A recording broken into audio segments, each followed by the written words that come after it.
Grow કમ્પોસ્ટિયા decomposer organic bio fertiliser, આનો આપણે આજે ઉપયોગ કરવાનો છે। આ 10 ગ્રામની એક પડીકી આવે છે, એને આશરે 5 લીટર જેટલું પાણી છે, તેમાં 1 કલાક માટે ઓગળવા દેવાની છે, જેનાથી એ બેક્ટેરિયા આ પાણીમાં બિલકુલ ભળી જશે અને પછી આ પાણીનો ઉપયોગ આપણે આ ખાતરના ઢગલામાં ખાડા કરી થોડા અંતરે લાકડીથી કે કોઈ પણ વરાથી અને અંદર આ બેક્ટેરિયાના પાણીને ભરી રાખવાનું છે।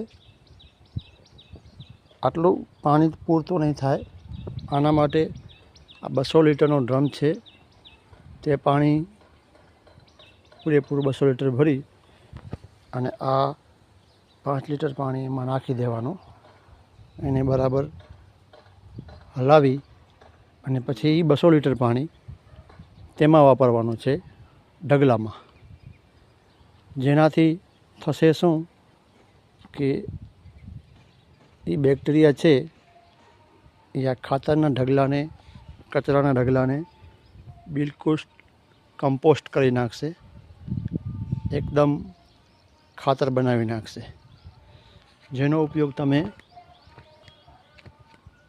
ખેતરમાં કરી શકો છો, જેનાથી બિનજરૂરી જે આમાં ઘાસના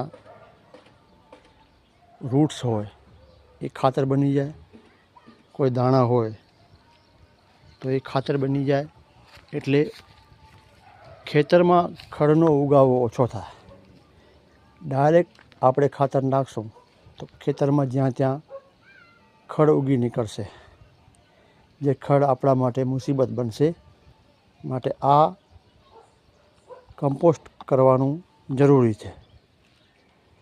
અને વધારે સારું કમ્પોસ્ટ કરવું હોય તો એની સાથે જીવામૃત 200 લીટર પણ આ ઢગલામાં નાખી દો, એટલે સારામાં સારું કમ્પોસ્ટ ખાતર બનશે।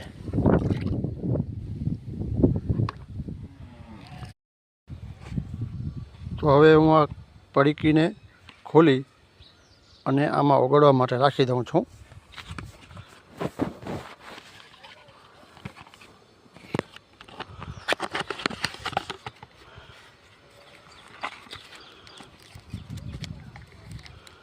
એમાં આ ટાઈપની પડીકી નીકળશે, બરાબર।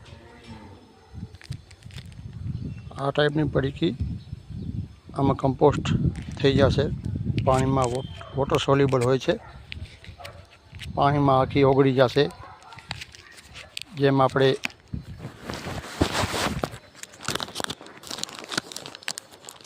ગ્રીન ટી બનાવીએ છીએ એ ટાઈપની આ પડીકી હોય છે।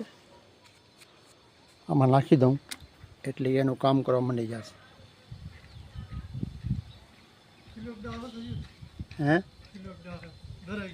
ઓ હલાવવાનું લેતા ના ઠીકી કોક